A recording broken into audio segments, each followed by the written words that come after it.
माओवादी नेता भूपति उर्फ सोनू ने बड़ा कदम उठाया है। आत्मसमर्पण के बाद पहली बार वीडियो जारी कर संदेश पहुंचाया और अपना संपर्क नंबर दिया है। शेष माओवादियों से संघर्ष विराम करने, मुख्य धारा में लौटने भावुक अपील किया। भूपति ने संगठन की गलती स्वीकारने की बात कहते हुए कहा कि हथियारबंद संघर्ष से कुछ हासिल नहीं होगा। बदलती परिस्थितियों को देखते हुए संघर्ष त्यागा है। इसी कारण संगठन आज जनता से दूर हुआ है। हाल ही में महाराष्ट्र के मुख्यमंत्री के समक्ष गढ़चिरौली में भूपति ने हथियार डाला था। देखें उनका पूरा संदेश।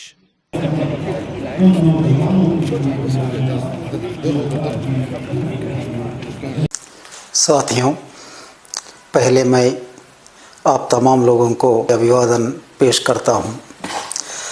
16 सितंबर को मैंने पहली बार हथियारबंद संघर्ष का विराम प्रकट करते हुए स्टेटमेंट जारी किया था और उसके बाद गढ़चिरौली, माड़, पूर्व बस्तर के साथियों ने भी वहां से हथियारबंद संघर्ष को छोड़ने का निर्णय पर वे लोग भी स्टेटमेंट जारी किए हैं। मैं महाराष्ट्र के गढ़चिरौली में 60 कामरेडों के साथ मेरा हथियार छोड़ दिया था।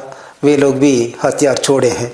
उसके बाद सैकड़ों की संख्या में साथियों ने छत्तीसगढ़ में अपने हथियार छोड़ दिए हैं। इसी बीच में भारत की कम्युनिस्ट पार्टी माओवादी के केंद्रीय कमेटी के सदस्य चंद्रन्ना तेलंगाना में पुनर्वासन के लिए आए हैं।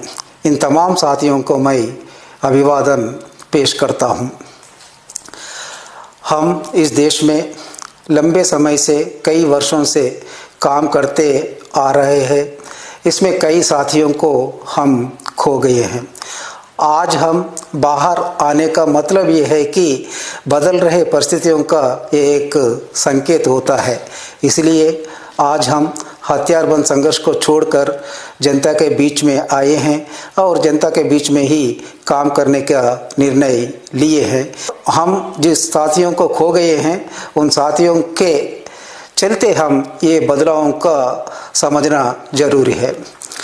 आज भी देश में कई साथी इलाकावार सत्ता को अपनाने के लिए उस रास्ते पे हथियारबंद संघर्ष में डटे हुए हैं और ये तो हम समझना है कि इस रास्ता पर चलते हुए ही हम जनता से दूर हुए हैं।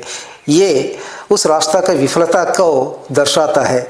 लेकिन हमारा सीसी तमाम बदलावों को पहचान रही है, लेकिन हमारे संघर्ष पर बदलाव लाने के लिए तैयार नहीं है। ये उसकी कटमुल्लावाद तरीका को दर्शाता है। इसलिए देश के कोने कोने में काम कर रहे हमारे साथियों से मेरी अनुरोध यह है कि आप तमाम लोग हथियारबंद संघर्ष पर हम आगे नहीं बढ़ेंगे करके हम जो समझे हैं आपके सामने रख रहे हैं।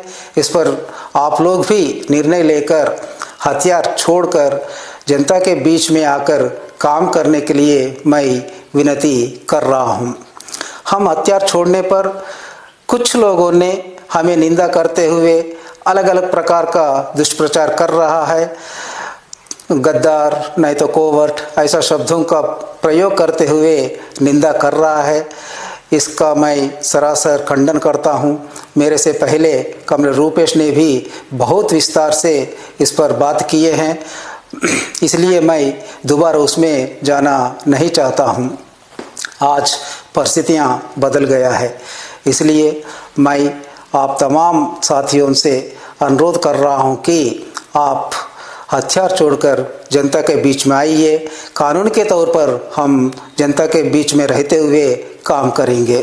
और इसी अवसर पर मैं तमाम देश के बुद्धिजीवियों और जनवादी प्रेमियों और मुख्य रूप से आदिवासी हितैषियों से अनुरोध कर रहा हूं कि हम जो निर्णय लिए हैं, इस निर्णय को आप समझिए और हमारा समर्थन कीजिए। जिन लोगों ने हथियार छोड़कर आने के लिए तैयार है, जिन लोगों ने जनता के बीच में काम करने के लिए तैयार है, आप लोग मेरे संपर्क करने के लिए ये नंबर मैं बता रहा हूँ। इस नंबर पर कांटेक्ट करने से आपका राय जान सकते हैं, आप आ सकते हैं।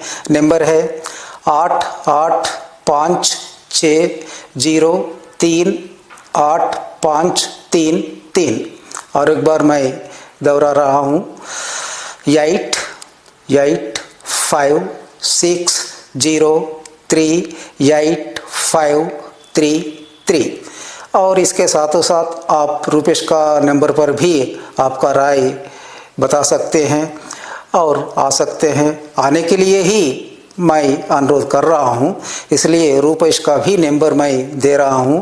उनका नंबर यह है कि 6267138163 और एक बार 6267138163। धन्यवाद।